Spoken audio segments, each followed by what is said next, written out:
The movie begins with a scene showing the outskirts of the town of Gainesville, Georgia in 1863. It is pouring. The army caravan is moving down the road. A man wearing a black hat and a cloak stands in their way. With a gap-toothed smile, he presents himself as a friend of the Confederacy. They amicably greet each other, and the soldiers ask him to step aside and clear the way. But the man in the hat knows they're bringing the shipment of gold for General Lee, and he will give way not before they give the gold to him. When the soldiers refuse to do that, the man takes out 2 laser sight-equipped Uzi submachine guns and opens fire. In seconds, all guards are wasted, and their horses run away in fear. Next, we move to Washington, and it is October 10th, 1994. The meeting of the Senate's Covert Operations Oversight Committee begins. Young politician George Spada enters the room and is greeted by senators awaiting him. They're going to discuss Dr. Hans Kleindast, the Nobel laureate who helped the government with the space program, and for the past 20 years has been secretly doing time travel research. Senators are skeptical at first, but George states that Kleindast's work turned out to be a total success. After that, the senators start listening carefully. Spada explains the details and says that one cannot travel to the future, as it has not yet been created, but it is possible to go back in time.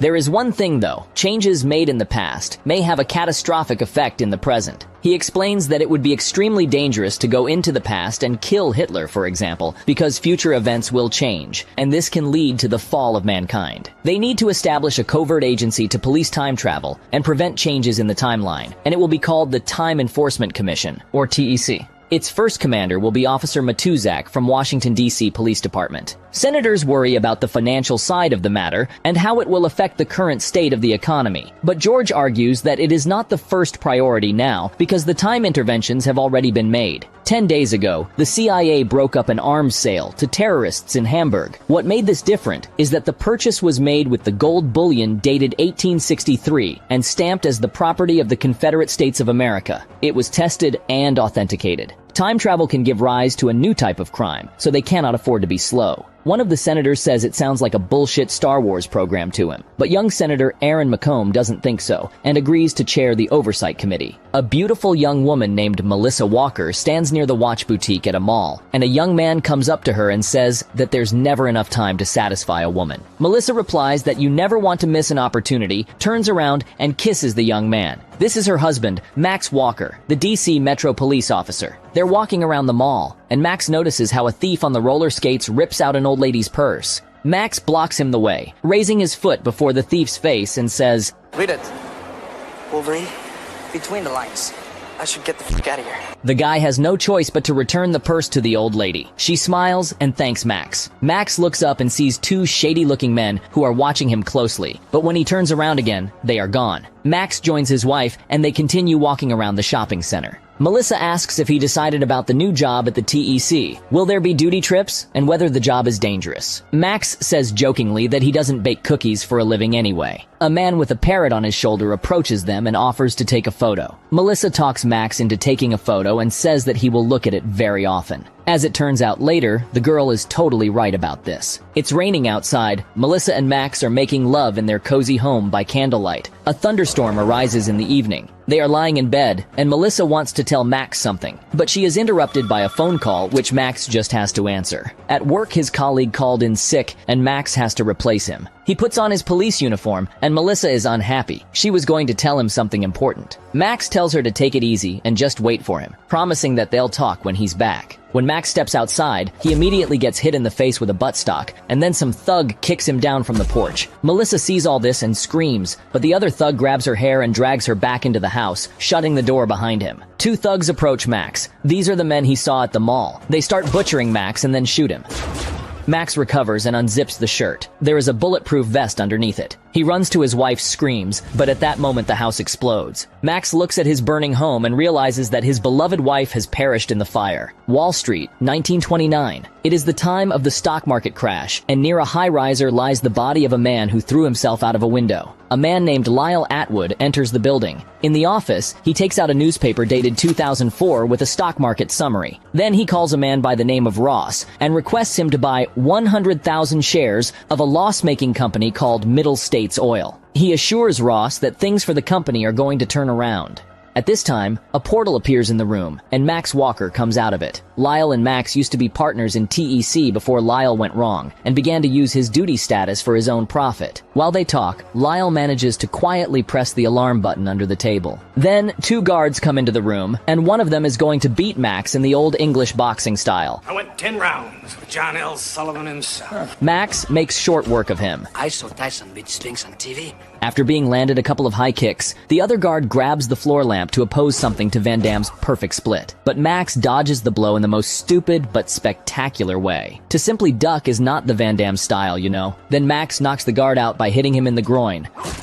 Lyle takes out the gun and starts shooting raggedly, but quickly runs out of ammo. Max tries to figure out who Lyle works for, and it turns out to be Senator McComb, who's going to run for president and needs money for his electoral campaign. Max asks Lyle to testify against the senator, but Lyle refuses, worrying about his family. Walker has no choice but to bring Lyle back to their time. Lyle asks Max to allow him to die here in the past. Otherwise, the senator will kill all his family. After this, Lyle jumps out the window and Max rushes after him. Having caught him in the air, Max activates his time-traveling device. A portal opens before them, and they disappear. After arriving to his time, Lyle is immediately taken to court where he is accused of time travel with the intent to alter the future. The charges are compounded by his status as a time enforcement officer, but Lyle says nothing in his defense, and he is sentenced to death. The ex-agent is immediately returned to 1929, where he completes his fatal fall, landing on a parked car. Washington, 2004. The work in the TEC headquarters is in full swing. A commission led by Senator McComb enters the headquarters to see how the project funds are spent. TEC employee quickly flips the dartboard with a photo of McComb with darts in his forehead. Aaron McComb sees Walker and says that he's heard a lot about him. Walker says the same, and then McComb asks him to join them as he wants to know more about his last assignment. While they talk, Max reveals that he knows who Lyle worked for, and McComb cynically asks why the man's not been arrested yet. Max answers that it's because the sole witness is dead. The commission is discussing a man named Parker, who developed the unique superconducting chip now utilized by TEC. Senator McComb lost a huge amount of money when he quit working with him right before the patent was obtained. Now Senator wants to shut the TEC project, explaining that it could be disastrous if a man makes contact with a past version of himself. And besides, the danger is presented by rogue agents like Lyle Atwood, who are tempted to stay in the past. That's why Senator McComb's going to do whatever it takes to close the project. In the car, the senator's assistant says they don't have enough funds for the campaign, even with those obtained by traveling to the past. McComb gets angry and hits the assistant's head against the car window, smashing his nose. Then the boss tells him not to state what they can't do, but just name the amount necessary to keep the campaign trail going. Lawrence says they need $50 million.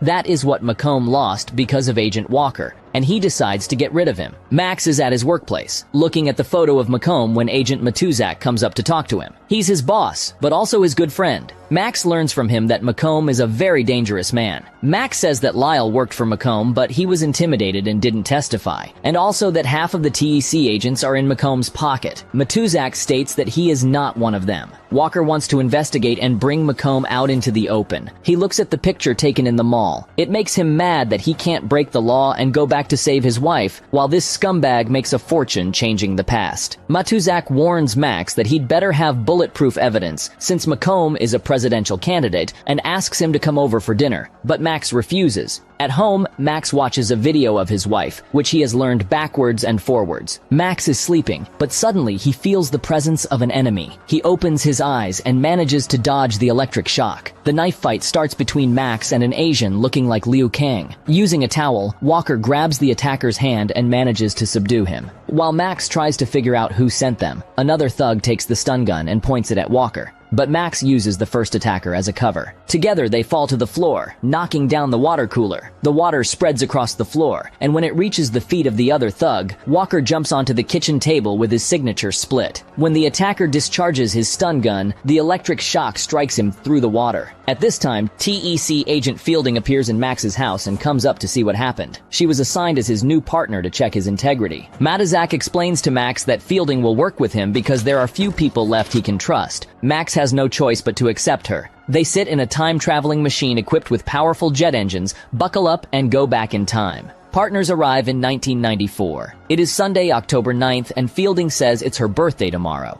Max warns her not to visit herself in the past, but Fielding would very much like to call herself and ask not to sleep with Bobby Morgan, which was a total disappointment. Max and Fielding are at the scene, near the Parker McComb Datalink Systems building. Walker loads the gun and enters the building. Fielding comes from the other side and expects a signal from him. Inside the building, Jack Parker and young McComb talk about their new chip. McComb says the company is about to get bankrupt and asks Parker to return his money. Parker gives him the check and says he found an investor who has faith in the company. Young McComb is about to quit the partnership, but at this moment, future McComb appears from the portal with his henchmen and warns his younger self not to take the check and not to give up the chip, which will bring billions of dollars in the future. The old McComb hits Parker and is about to put a bullet in his head, but Walker shows up and orders him to drop his gun and the return module. But then Fielding puts a gun to Walker's head, as she is the rogue agent working for McComb. McComb's henchmen capture Max, and the senator shoots and kills Parker. He's going to do the same to Walker, but Max breaks free and a gunfight starts. The older McComb tells his younger self that this company is now his own, and gives him an envelope with further guidance on how to run the business. Having dealt with the thugs, Max is going to sort things out with McComb, but then Fielding gets in his way. McComb wants to activate the return module, but Fielding asks him not to return without her. Not wanting to take her with him, the dull-witted McComb shoots her first, giving Walker time to escape. Then he returns to the future. Walker also returns to his time, and he is puzzled by what he sees. Matuzak says he's lucky to be able to come back because the authorities are going to destroy all the time machines. The company that produces the chips is the property of McComb. He is way ahead in the polls, and almost everyone switched to his side. Walker says McComb killed Fielding, but Matuzak doesn't know who she is, and there's no information about her in the database. Somehow, Max manages to convince Matuzak that they were friends before McComb intervened in the past. Matuzak believes him, but does not understand how McComb managed to travel into the past without them knowing.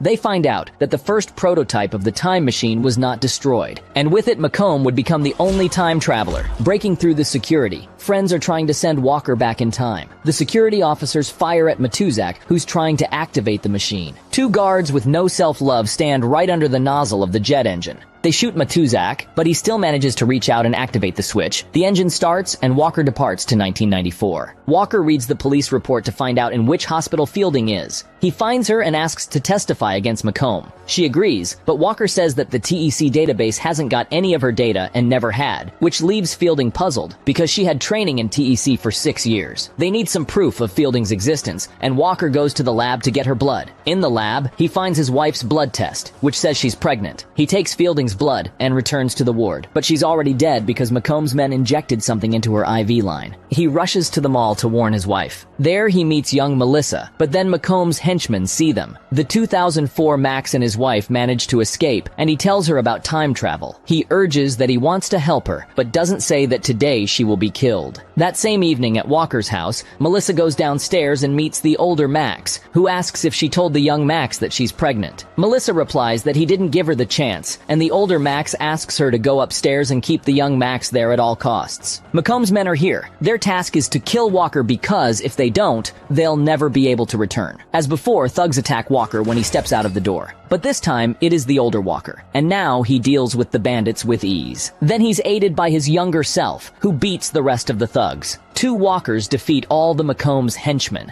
although the last of them, the big guy, still manages to knock the young Max out just before the older Max kills him. The older walker comes up to the room where the 2004 McComb took Melissa hostage. There's a bomb in the house, and McComb is ready to blow himself up together with Walker because he knows that his younger self will survive and become president by using his instructions. But the older Max foresaw this and lured the 1994 McComb to the house, so he suddenly appears behind Walker. Melissa hits McComb in the groin and breaks free, but McComb shoots her in the shoulder. Then Max pushes two McCombs together, and because of the paradox, they merge into a writhing, bloody mess before disappearing from existence forever. They need to get out because the house is about to blow up. Young Max lies on the lawn, and the older Max takes Melissa out of the house and puts her down next to him. Walker returns to his time and sees that his friend Matuzak is alive and kicking, and he doesn't even remember that firefight with the security. Walker asks him about Senator McComb and learns that 10 years years ago, he called off all his appointments and disappeared without a trace. Fielding passes by and Max tells her that Bobby Morgan's still waiting for another chance. Fielding smiles, but she's totally puzzled because she doesn't even know Max. When the criminal senator disappeared, a new timeline emerged. When Max gets to his house, a 10-year-old boy runs to him, calling him dad, and then his wife Melissa greets him with a smile. Just like 10 years ago, she wants to tell him something. Well guys, this was my recap of the movie called Time Cop. I wonder how many people got baited when I called the Tech 9 an Uzi submachine gun. If you enjoy the recap, please leave your like and subscribe to my channel. I also prepared more recaps. You can watch it by clicking on this pictures.